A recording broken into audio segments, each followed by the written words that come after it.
Hey there, property people. Welcome to the Regional Property Show, where we discuss topics designed to educate and inform listeners on how to get the most from their real estate experience in the Ballarat and surrounding areas. My name is Stu Brien, and I'm a licensed real estate agent and the owner of Stone Real Estate Ballarat. We're part of a large network of offices throughout Australia with a dedicated team servicing the Ballarat and surrounding community. If you would like to contact our office to discuss anything related to residential sales or rentals, you can call us on 5341 2200 during business hours, or just Google Stone Real Estate Ballarat. That's Stone, S-T-O-N-E, Real Estate Ballarat. In this episode, I sit down with Russell Dickson, who is the founder of Dickson Hearn Land Surveyors, based here in Ballarat. And Russell has an enormous amount of knowledge when it comes to the process of subdividing. And not only that, he's a practitioner. He's done this himself on several occasions. So what he doesn't know about the process of subdivisions isn't worth knowing. So please sit down and enjoy this conversation with Russell, because he enlightens us, and I learned a lot of new stuff about the process as well. And I'm sure you'll find it really interesting. So welcome to Russell Dickson from Dickson Hearn, and appreciate you coming in today, mate, because one of the things that I've always wanted to drill into a lot further is subdivision, because as a real estate agent, we get asked about it enormously. Like, it's a question that often comes across our table about, can I subdivide this block or not? And there's a lot of grey area in this space. Yeah. So it was great of you to be able to come in and give us a little bit of an overview. And obviously, it's not I'm sure it's not all aspects of it, but just to give people who might be listening to this or watching it on YouTube a chance to get a feel for what it is. Sure. And so, but why don't you give us a little bit back, because you're a Bunningyong local, or formerly a Bunningyong. My wife and I moved to Bunningyong about 28 years ago from Caulfield. Yep. We had one child then. No, two children then. Yeah. So we lived in the old Methodist church, which is up on the right, and we converted that into a residence. Yeah. And the Sunday school next door, we converted that into a residence as well. And I commuted back and forth really to Caulfield for a couple of years, which was pretty horrendous. And then eventually set up, and in that time, set up an office in Ballarat from the old shop on the corner, which is with the hairdressers. I was there for a few years. And then we moved into an office in town. And Dickson Hearn, I started Dickson Hearn nearly 40 years ago in Caulfield. Wasn't called Dickson Hearn back then. No, it was called, it had a few changes in names depending on directors. So Chapman, Watson, Dickson, and then and then David Hearn, who David actually worked as my assistant in when I had the Caulfield office for a few years, and then he moved on to administration role at the city of Burundara, I think, and worked there. And then he came back with me, and he ran the Caulfield office. I ran the Ballarat office, and then eventually we've had a few changing partners over that time.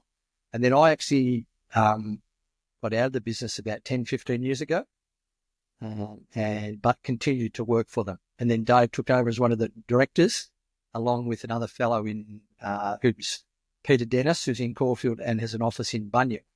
So I've got 3 offices now still going.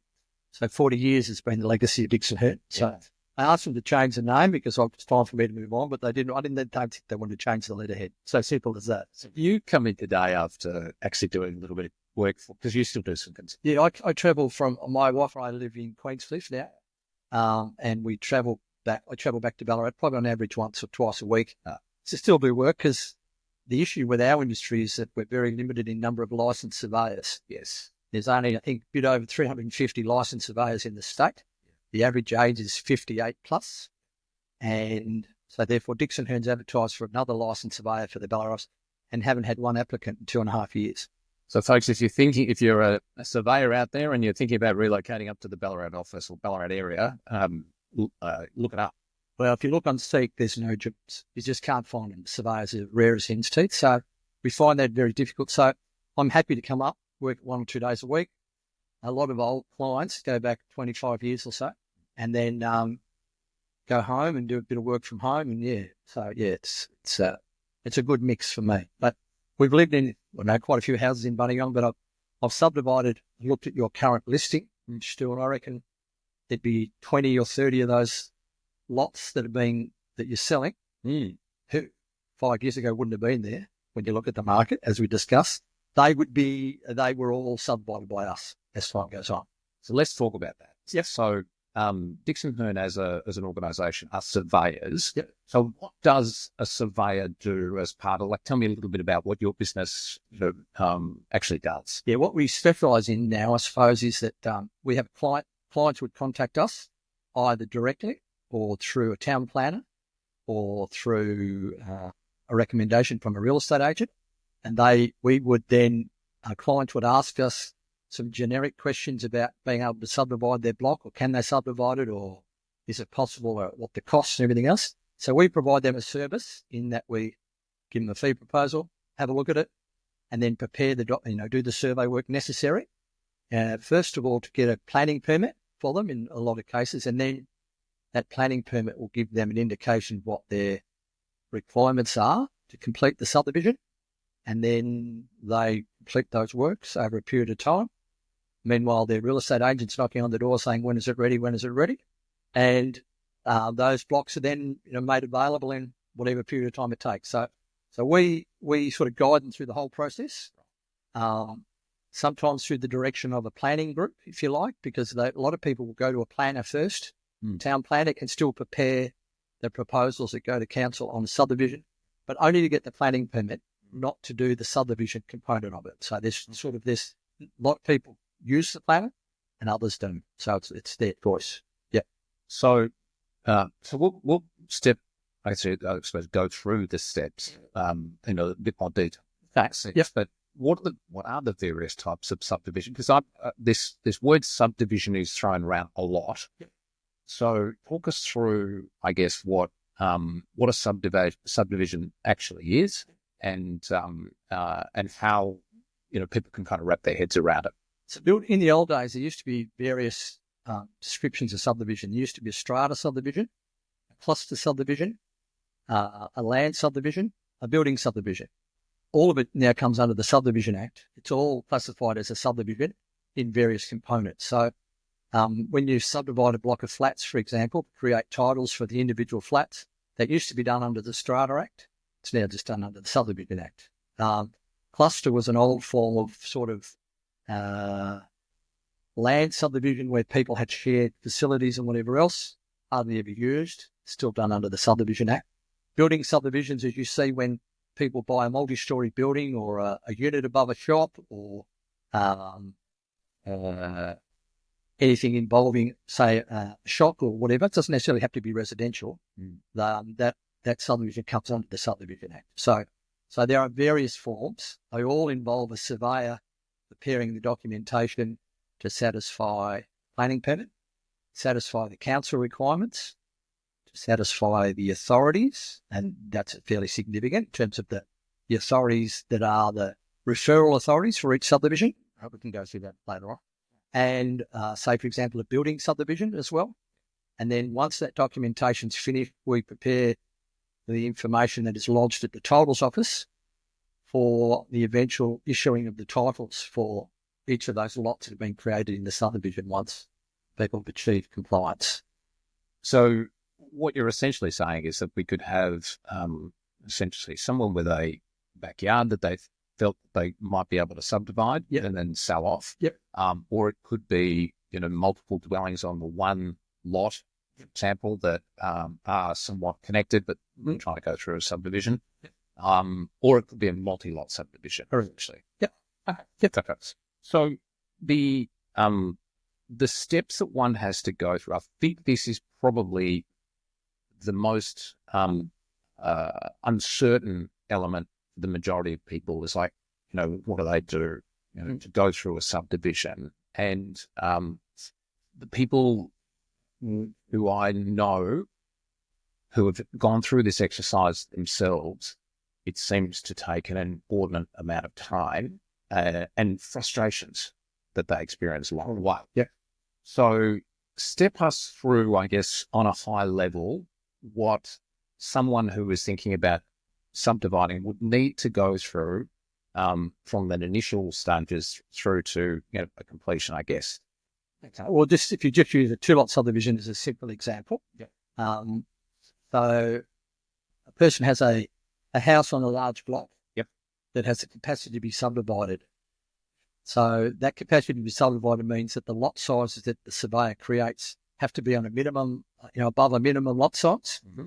Now in Buninyong, generically around Buninyong, it has a minimum lot size is 800 square metres, but there is a township zone that allows down to 300 to 400 square metres, but that's very limited within just a small square within Buninyong itself. So there'll be a lot of people who will listen to this outside of the Buninyong area, like Ballarat. Yep. What are the various things that they need to keep in? Well, in Ballarat and surrounding districts, the zoning that the land is fairly critical. So if you're going to subdivide rural land, for example, some of the rural land minimum lot sizes have to be 40 hectares or 100 acres. Yep. Some of them might have a minimum 10-acre lots. Some might have a minimum of 1-acre lots.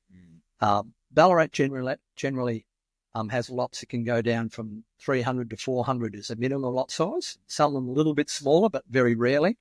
And so person wants to create a block size that leaves the existing house on a required amount of area and the block of land on a required amount of area.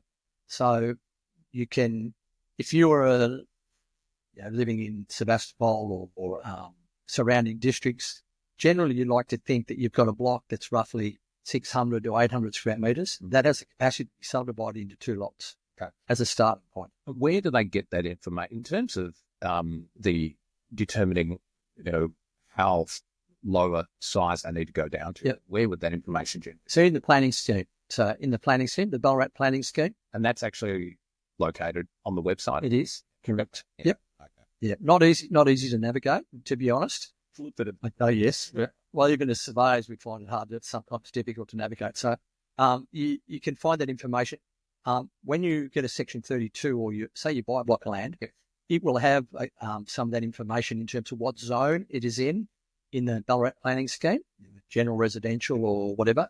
And then that you can then look that up online, and that general residential information will they can then look at the minimum lot sizes. Okay. Yeah. If they've got time, they can ring a planner or they can ring a surveyor. Surveyor will look it up fairly quickly, give them advice.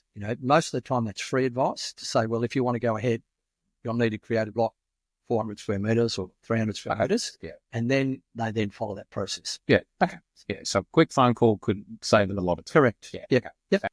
Okay. So we've worked out our minimum lot size and we believe we've got the capacity based on the square meterage at least. Yep. Is there issues around frontage and things like that? There is. So, for example, if you're going to create a block of land that's going to have a rear block, which has a driveway, that driveway has to be a minimum of 3 metres. So council are fairly strict with regards to the access. Yeah. Probably one of the biggest killers of subdivision in Ballarat, in a lot of areas, is if the blocks have fall to the back. For example, the block slopes to the back. If you haven't got the capacity to be able to drain that block at the back through an easement or a service or whatever, pretty much those subdivisions never get completed. Is that because of the cost of? No, it's all to do with the fact that they don't have the capacity to be able to drain that back block for stormwater. It's the simplest requirement in a lot of subdivisions, but it's the biggest killer of subdivisions as well. And that's from not getting passed through the appropriate authorities. No. Well, the engineering department of the City of Ballarat, if the block falls to the back, the lowest point of that block has to have the capacity to take stormwater from either a vacant block of land or a residence that's built on that to a legal point of discharge. Yeah. That legal point of discharge is normally to a curb or an outlet pipe onto a roadway. And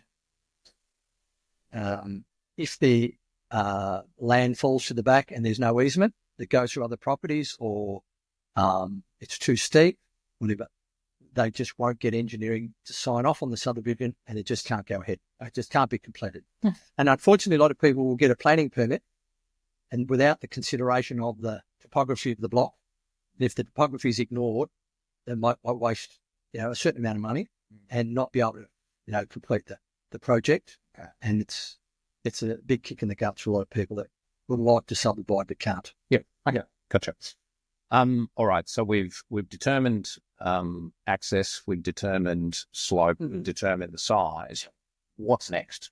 Okay. So there are certain requirements that the car parking, for example, and that depends on the size of for example, the existing house.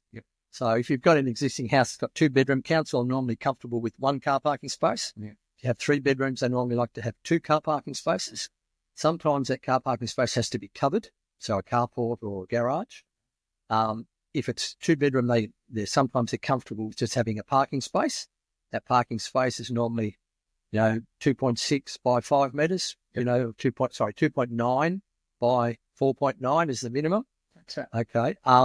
So the capacity for an existing residence or the front block to have car parking, and then the rear block as part of its development, when they build a residence, will have a certain number of car parks depending on the size of their house. And if you're not actually going through the process of the building straight away and you're wanting to just sort of separate the blocks, do you need to be going through this? You can create the block of land without any car parking, long as it's got a 3-metre access to get to the block. Right. But you would have to facilitate the completion of the works for the front house.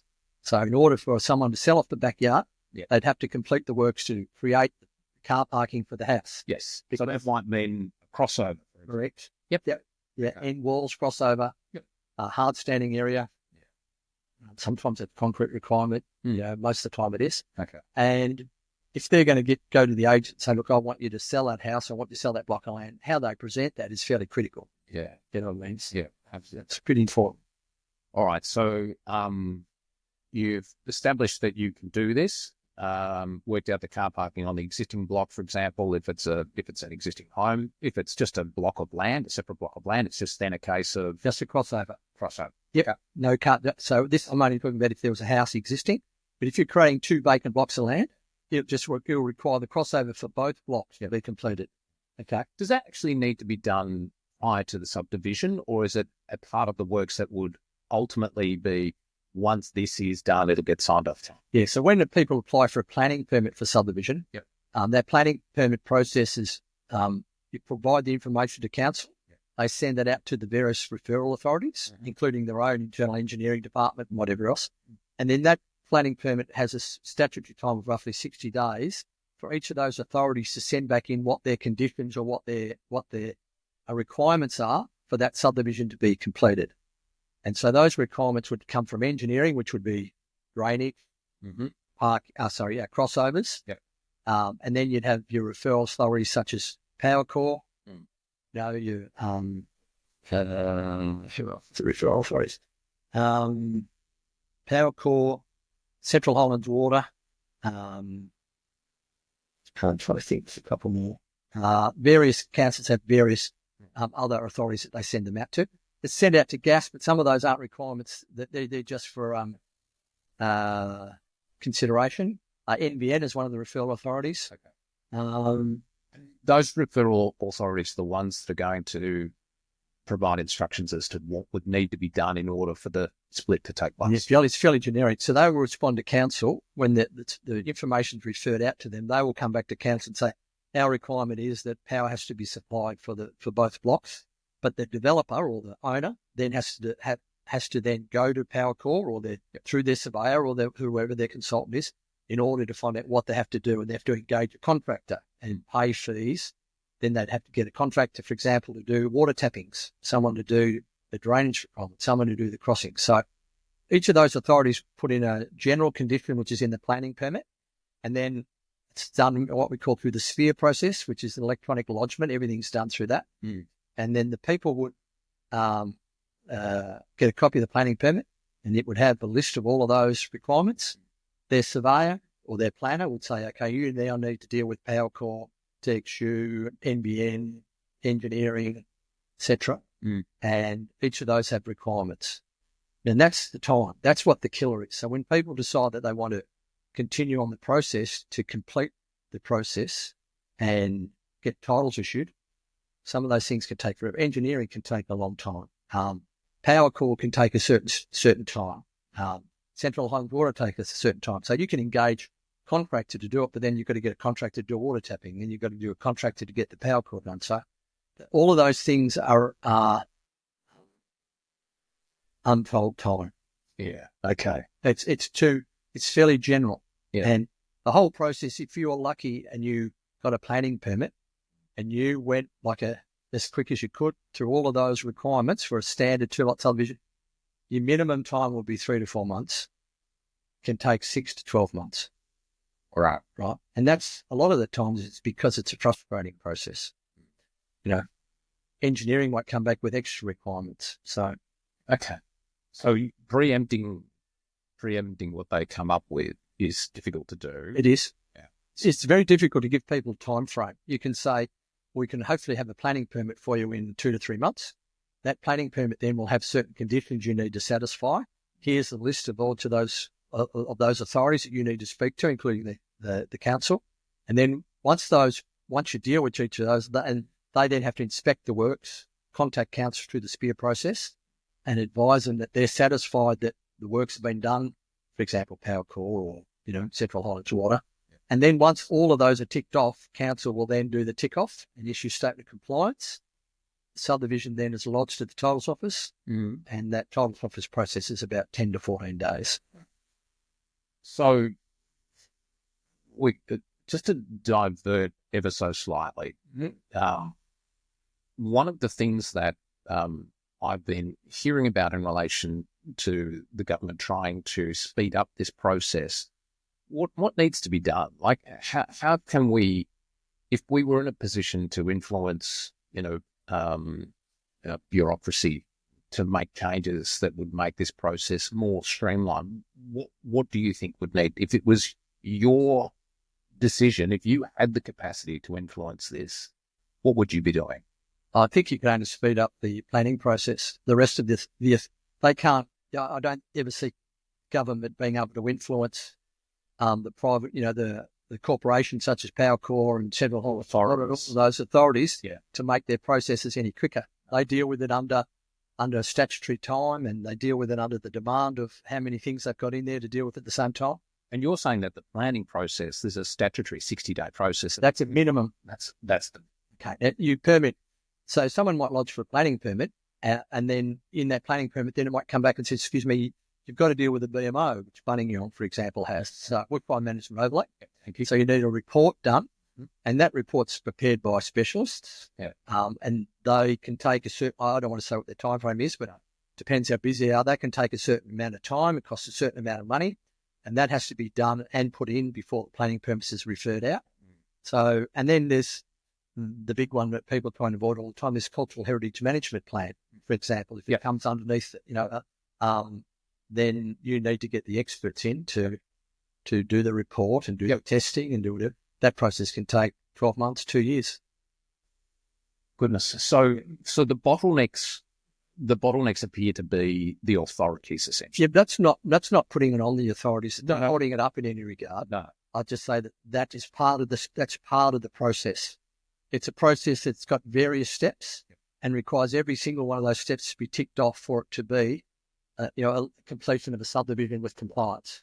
So what I'm hearing from you, correct me if I'm wrong in this quick summation, is that the planning process takes X amount of time, and there needs to be information that comes from the various authorities that tells you what needs to be done. Planning permit can be signed off, but then it's the execution of those that can take an even longer period of time. Correct. That's it. So the advantage is that if someone gets a planning permit, and they've got a planning permit, then they can sell that block of land. You as the agent can then put that into a contract. Yep. And they can sign a contract to buy that unconditionally on the basis that in most cases there's a 12-month period or whatever the settlement time is. Yep. And so people can then enter into a contract with someone, buy their thing that their block of land they want to sell or the house they want to sell. In a lot of cases, that allows them to get some finance, allows them to know they've got a bit of certainty that they're going to spend another $10,000 to $20,000 minimum, for example, to complete the works.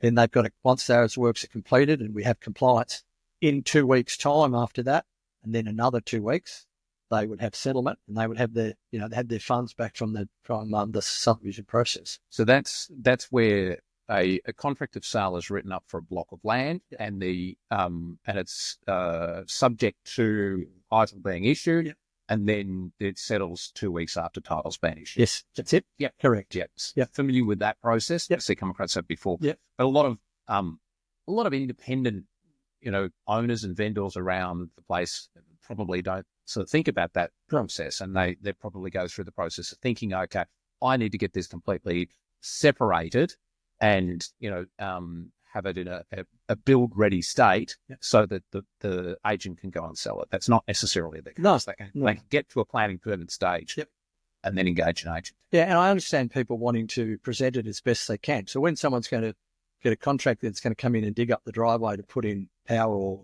water or storm water or water tappings, the block gets damaged in some regard. So the product gets damaged. So, but it just gives people that freedom to know that there is an end. There's an end to that process, and that they're subdividing for a reason. They're subdividing not because they don't want to deal with all the land. They're subdividing to get money. They're subdividing to buy something else. So it's an unfortunate process, and it's not quick, but that's the nature of the industry. Has it always been this way? Yes. In the early days, when 25 years ago, the titles office used to take up to 4.5 months to register a plan. So you would do all of this and lodge your plan in the titles office, and the titles office used to be 16 weeks. And then the titles office got a directive from the government to say, look, we certainly would like this to be a quicker process, because the quicker this process is completed, the quicker we get stamp duty paid, the quicker we get more money into the coffers. And to their credit, the titles office, which is a fabulous organisation in my regard, in my 40 years in the industry, got it down to sometimes, if there's over 10 blocks, it's registered in 2 days to 3 days. If you're standard, it's normally about 10 days to 12 days. So they have done an amazing job to keep the industry flowing, so that when that person lodges the plan, they know that within a month they can get some money. So the exercise of actually going through subdivisions, not one that is to be taken lightly if you're going to go down this path. You certainly need to think seriously in relation to it. When is it an easier proposition compared to a more complicated? When do you start to get into this, grey area where you start to question the sensibility of it? Well, I think every person that does a development at some point says, "Why am I doing this?" Okay. It sounds like this, but I'm from experience. I've done them myself, some successfully, some not successfully. But I think every single person that goes in there would like to think that it's going to be an easy process, but it never is. It's just the nature of dealing with so many factors. Okay. And because you're dealing with a person's biggest asset, you're dealing with their life savings. So there's a lot of stress involved. The contractors, they'll do the best they can, but they're not worried about the fact that, they're going to take an extra 2 or 3 weeks longer. It's just, people still do it. People continue to do it more than once. Some people do it as a job, and they have got a formula, if you like, that they follow. They know the time frames, they know the pitfalls, and yet they do it successfully. So it's just can be done in a way that is... we don't want them to paint the fact that subdivision is a big ogre. I mean, subdivision is a means to an end for people to, as I said, create more wealth or rationalise what they live in or help their children or whatever it happens to be. So it's just a process. It's not as bad as it sounds. It's just not easy. Yeah. Okay. And there is there are some, the council's put some emphasis on infill, haven't they? They have. And so, because we have a housing crisis, so we need to have more homes. And of course, in order to have those homes, we need places to build them. And they can't always be, an 800,000 square metre block. No. quarter acre block. No, that's right. No. So we need to have that situation. And of course, there are, I understand there are limitations around planning requirements to make sure that it keeps up the streetscape of the area and so forth. But there are certainly some areas where it's desirable from the council's perspective, and it's not without friction, but it is something that can be done. I think it's more important that the infill subdivision is something that the government would like to encourage. You certainly have your greenfield subdivisions particularly around Ballarat, with new areas on the north side of town to come. Yeah. Winter Valley and all of that area keep going out to the west, which is successful. But I mean, there's a point where that stretches your services. It creates more traffic issues. So therefore, I would ensure that most councils will like more infill, because they have an existing, all the authorities and all the things are available for people to do it. Means that probably don't need. There are some subdivisions, for example, we're doing in Malvern, where if you are within 200 metres of a train station, there's no car parking requirement. So the developer will provide a bike rack.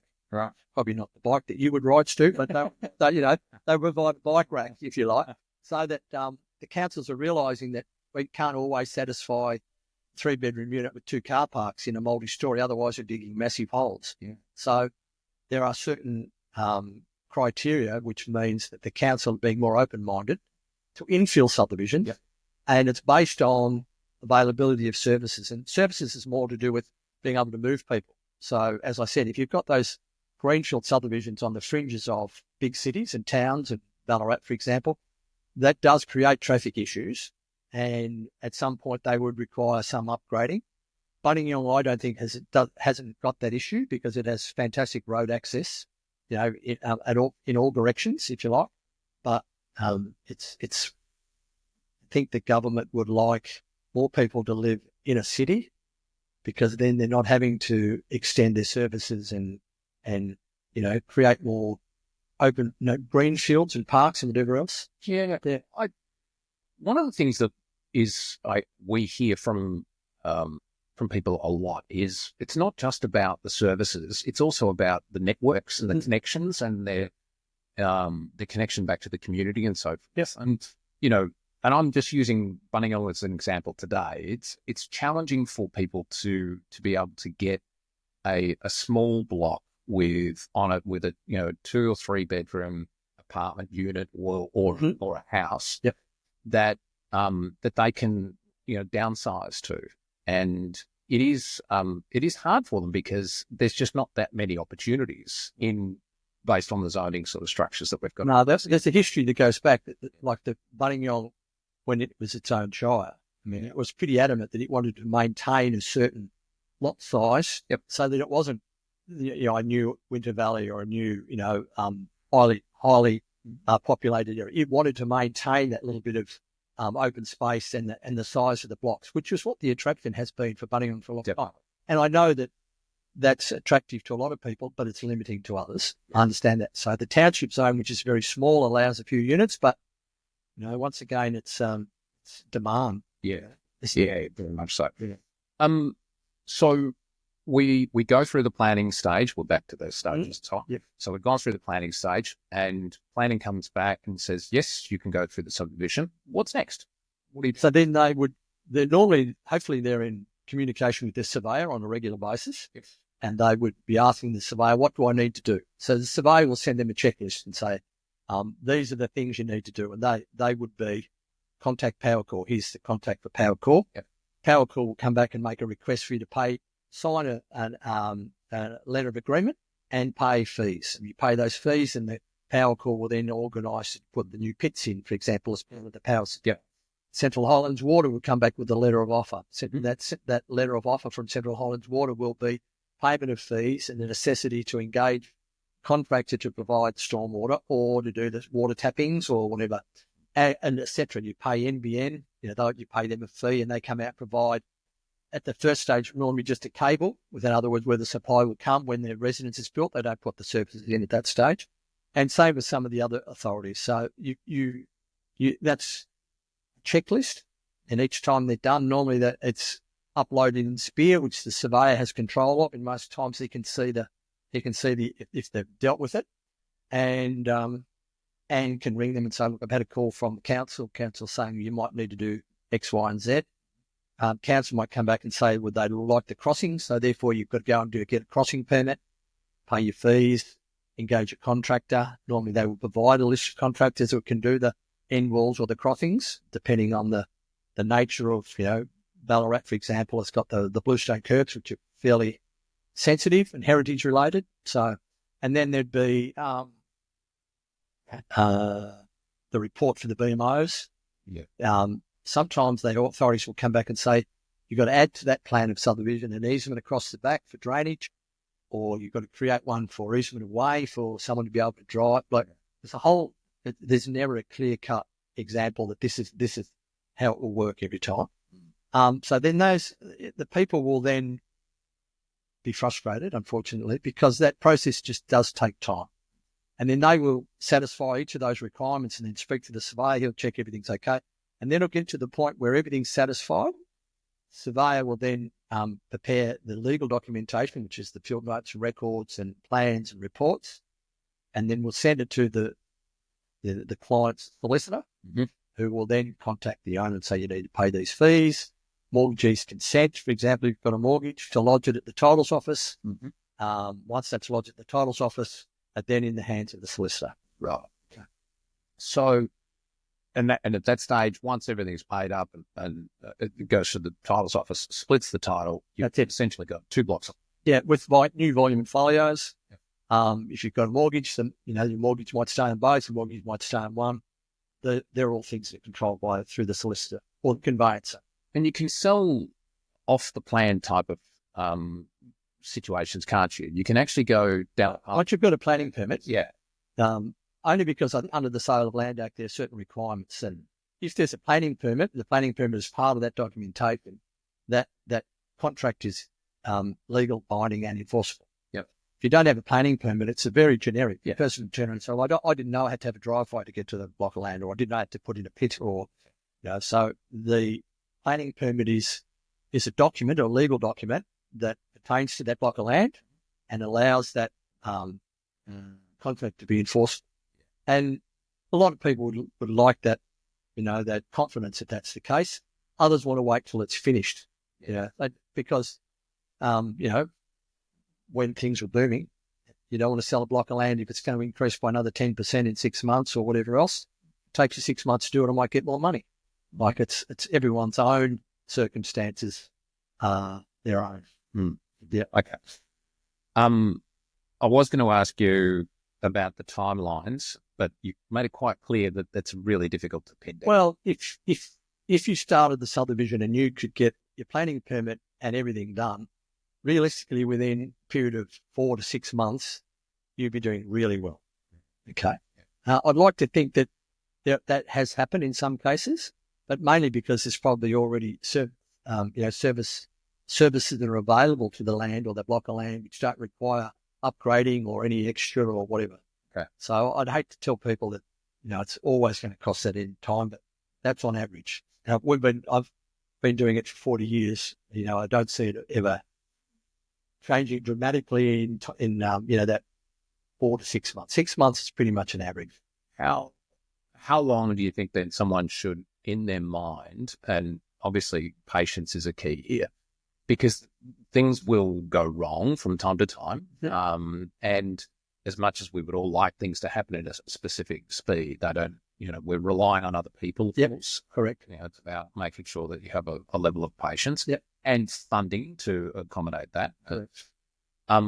So someone will probably need to then allow for at least to a maximum sort of time frame to sort of say, listen, if everything was going according to plan, it'll take you probably somewhere between 12 to 18 months or something along those lines to get it done. Somewhere between 6 and 12 months, I would think, realistically.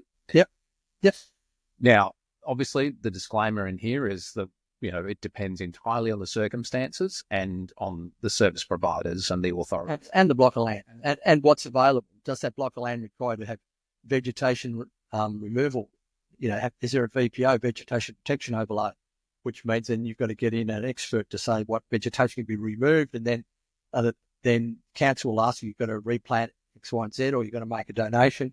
Your BMO, A lot of times the BMO will give you a bell rating for the block of land that you've created, plus are there setbacks from areas that are a high risk. So that restricts the block, creates restrictions. And for the sake of those that don't know, a bell rating is bushfire attack level. Yep. And that can range from very low to very, very high. Yeah, I think the average, your bell rating around is sort of in your high 20s. Is your sort of standard. Yep. Some of them are 40s. And then those bell ratings will put certain restrictions on what you can build. Yep. And the requirements under the building regulations. Okay. So it increases potentially the cost of building. Absolutely. Yes. But one of the questions I often get asked, you might not be able to answer this, is does it increase the cost of insurance? I don't. No. Okay. Yeah. But I think if the house is built to the requirements and the house has satisfied the building requirements under that bell rating, that's in the hands of the insurance companies on what risks they deem that to be. And that. Risks. Sounds like there could be quite a lot. Yeah. So let's, rather than try and list every possible risk that people need to keep in their mind, what would you say are maybe the top 5? What do you think are the key risks? Like, think about when you're assessing a property to purchase for subdivision, what are you looking for in terms of the risks? Okay, so you look at your zoning. Okay, yep. What's allowable? Yep. Is your number one. Yep. The topography. Right. And that would include vegetation. So the overlays that are on that block of land, is that going to restrict it? Yep. For example. The block itself in terms of its soil type and what else would I be really concerned about?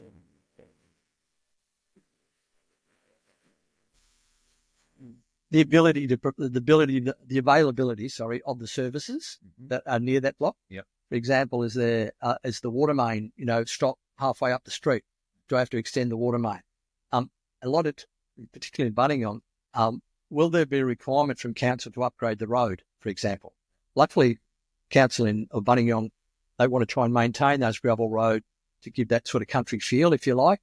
But in other areas, you've got to upgrade that road, and that can be astronomical in terms of the cost to upgrade a road. Yeah. Okay. And that's mainly to satisfy, for example, CFA will want to be able to get access to, that's one of the service authorities I've forgotten, referrals. The CFA will want to know, do we need to put a new hydrant in? Because we need a distance of 200 metres from the hydrant, or 120 metres, whatever it happens to be, to a new residence so that we can, put out a fire. So, we've just done one in Canadian where we had to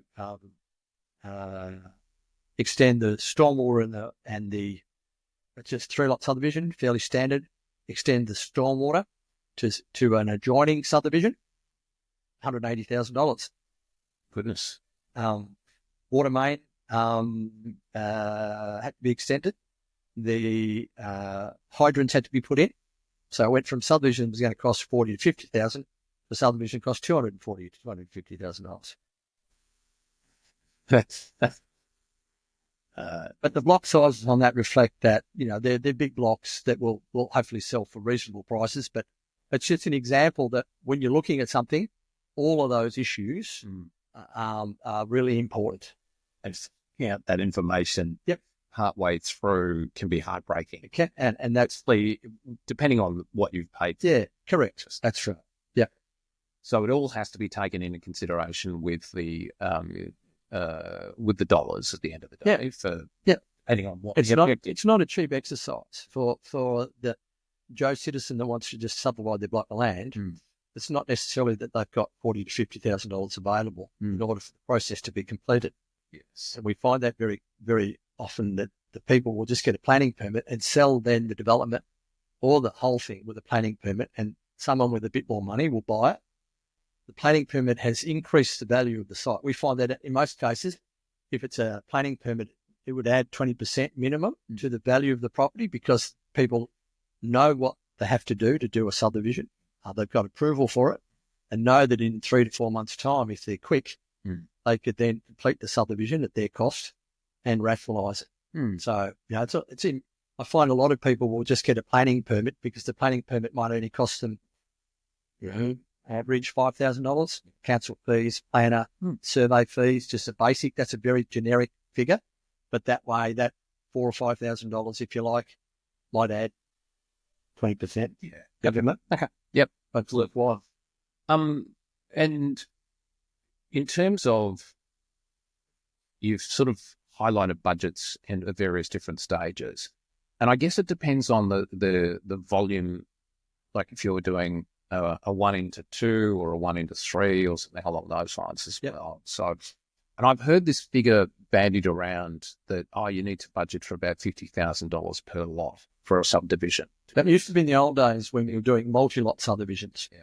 So in the old days, if you were doing 20 or 30 lots, the average lot size, the average cost per lot was about $50,000. Okay. Now that's probably $150,000. But the block sizes in Bunningong, when I first moved here in the 90s, you could buy a fabulous block of land in Bunningong for $30,000. Huge. One of the service, those were the days. But but then to subdivide it was still going to cost you $50,000 on average per block.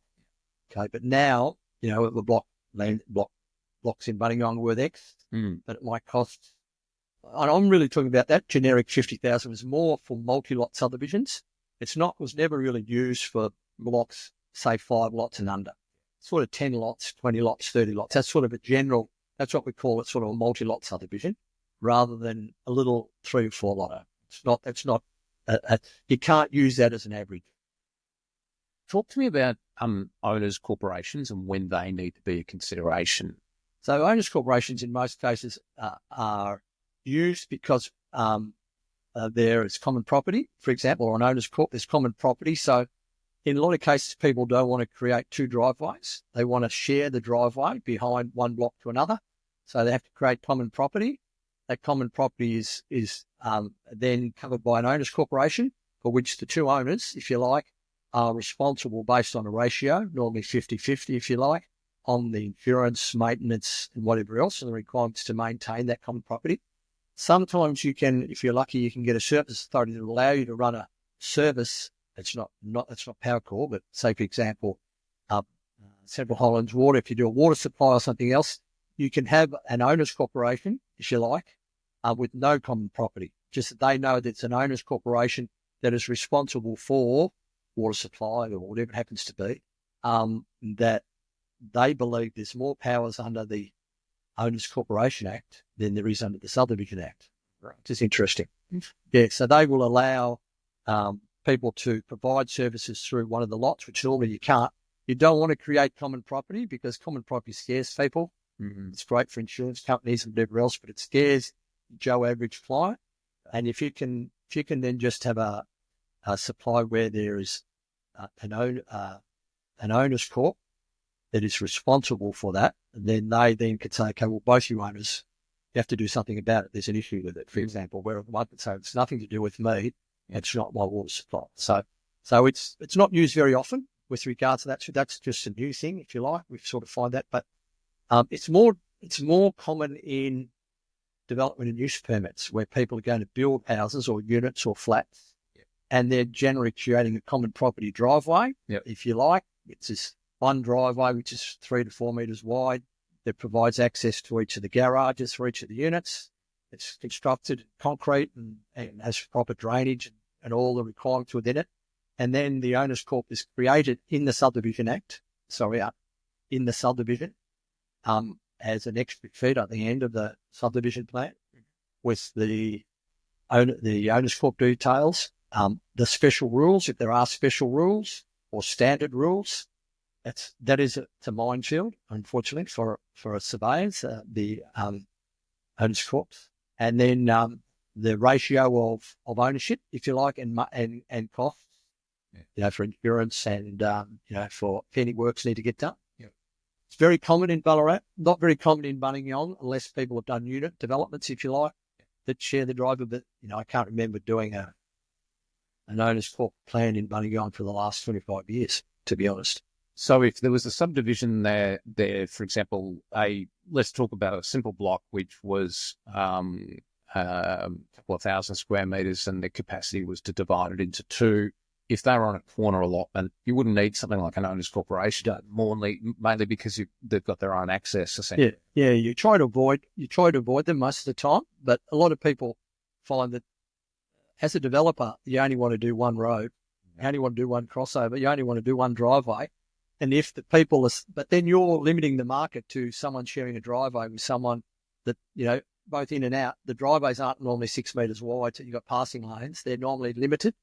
And so, some people don't care, some people do. But it is a limitation on that, a restriction, if you like, on that parcel of land for each of the owners. And so that sometimes it scares people. Yeah. So if someone wants to go through this exercise, and let's say someone's listened to this today and they've thought, I reckon I might have a block that could potentially be subdivided, what should they do? Really, they can make a choice. They can contact a planning. There's some great planners in Ballarat, and you can contact some planners, and the planners will have a look at it. They're town planners. Yes. Sorry. So the town planners would have a look at it. A lot of times they might send off the referral to the surveyor to provide a base plan, levels, contours, features, where the houses are, what the setbacks are, and all that, to see if there's any restrictions. The planner can then drive the planning permit, and then from then it's then referred to the surveyor. Or you can go to the surveyor. I'm not trying to take all the work from the planners, but you can go to the surveyor, and the surveyor will do the same thing. Yep. The surveyor will then, a lot of times they'll have a look at it and say, look, no, it's impossible. If you measure off the side of the house, it's only 2.6. Council don't normally like the driveway to go past the house less than 3 metres. So you can pretty much, a lot of times you'll find the surveyor will give you a fairly quick assessment to say, look, I'm sorry, I think you're wasting your time. Or if you want, we're professionals. We'd like it to work for our client. So we wouldn't want to turn around and say, well, we'll have a go and see how we go. The fee's going to be X. It's done in stages. Oh, sorry, we didn't realise it was only 2. Yeah. So it's more to get a feel from the surveyor.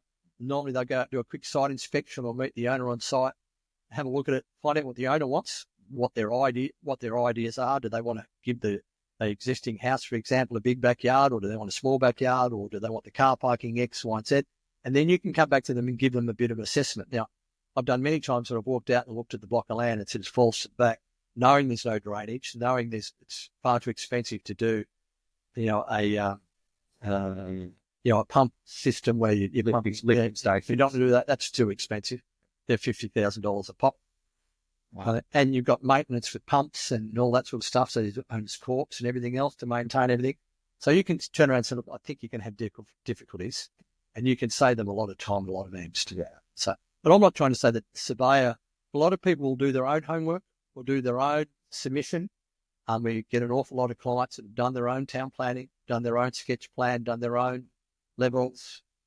To their credit, they've been able to satisfy the requirements to get a planning permit, but then it stops. You need a surveyor. The Subdivision Act requires a licensed surveyor to do the works, to prepare the plans, prepare the subdivision plans, and get them approved by council, and get them certified with state compliance. That's yeah. So they essentially what they could do is save themselves an enormous amount of time by just making a phone call to start. Correct. Yep. Yeah, that's it. Most of our work over the last, particularly in Ballarat, the last 25 to 26 years, is really just someone knowing, I know a surveyor, I'll ring them up. And there's 5 or 6 firms in Ballarat, which are all good surveyors, if you like, and they could ring any of those surveying firms and get an answer back from that firm on how long they'll take before they can do it. That's sometimes a bit of a sticking point for some people. Or can they have a look at it and fee proposal? Like everyone, that's competitive industry. Yes, we could say that we all stuck to a statute of these are the fees that everyone charges, but they don't, because it's driven by demand. Of course, yeah. But hopefully the people will look after their client and not charge them. We normally don't charge to do a bit of an investigation. We go and have a quick look, give them a bit of idea that it's worth doing it. You can get us to drive it, or here's a couple of planners if you want to do it. A lot of the people that come in that go to do developments or subdivisions want to do a development use permit. So in other words, it's development of use of construction of a residence or additional residence or 3 residences and subdivision. There's certain components. Some people might unfortunately make the mistake where they get a planning permit for development and use, which means they're getting a permit that allows them to build 2 houses, but they've missed the planning permit requirement for subdivision and have to apply for another planning permit for subdivision. So it's really important to make sure the planning permit outlines everything that you want to do. Interestingly, I was having a chat to a friend of mine who built 3 or 4 units on a block of land in Ballarat East some time ago. And I asked him the question in preparation for our catch-up today. I sort of asked him the question. I said, so tell me about this process you went through. Tell me, how difficult was it to subdivide? He said, I didn't subdivide. So what do you mean? He said, no, I just applied to build these 4 units or 3 units or however many it was and got approval. Yep. And I was gobsmacked because I wasn't aware that you were in a position to still do that. But clearly I was wrong, because it's not the first one that he's done. So now this was 15 years ago. Yeah, they probably don't want to subdivide because it's in their super scan, for example, part of their property portfolio. Yes. Subdivision just adds costs, then they're rated separately. Yes. They pay. I think they're rated separately anyway. In this particular is, but you've got land tax issues, you've got all of those issues. That's all. Yeah. But then that's a lot of people that come to do a subdivision have spoken to their accountant, and their accountant said, "I think you should do this. I think you should subdivide that." And that's pretty important for a lot of people to get the right financial advice before they make a step to change their financial situation with their development or the house. It's really important. Okay. Yeah. Russell, really appreciate you coming in today, mate. That's been come all the way from Queenscliff, so really appreciate it. And I've done 4 or 5 jobs in Ballarat today. I was going to say, it's nice of you to land the chopper out the front too. Have you tried the Carboni's coffees yet? Because they're not open today, but they opened last week and they've been fantastic. Regular at the one in Eureka Street for a long, long time. Normally my wife asks me to take home a load of pasta. Yes, I've missed it today, thinking this one would be open. Well, we thought it would be open it only opened last week, so we're not really sure what's going on with the timings. Well, I used to live just on a couple of houses up. The old Federation Weather Board, which is just a little bit up the road, and we've loved that park and we've loved this aspect. The park's beautiful. They have pub getting changed for the better. Yes, and Carboni's. Yes, Buddingong will just continue to flourish. Well, Well, mate, great to see you. Thanks so much again. No worries. We'll obviously chat further down. No worries. Thanks, Stu. If you have a friend or family member that you feel might benefit from some of the information that you've just heard, then it would mean the world to us if you could share this episode with them personally. Oh, and one last thing before you go. We have some really interesting topics planned for the upcoming episodes, so if you have any comments, feedback, or real estate topics that you'd like covered, I would love to hear from you. So please reach out to us via email, which is info@regionalproperty.show, or leave us a note in the comments section. Don't forget to hit the like and subscribe button to be notified when new episodes are released. I'm Stu Brien. Thanks for listening.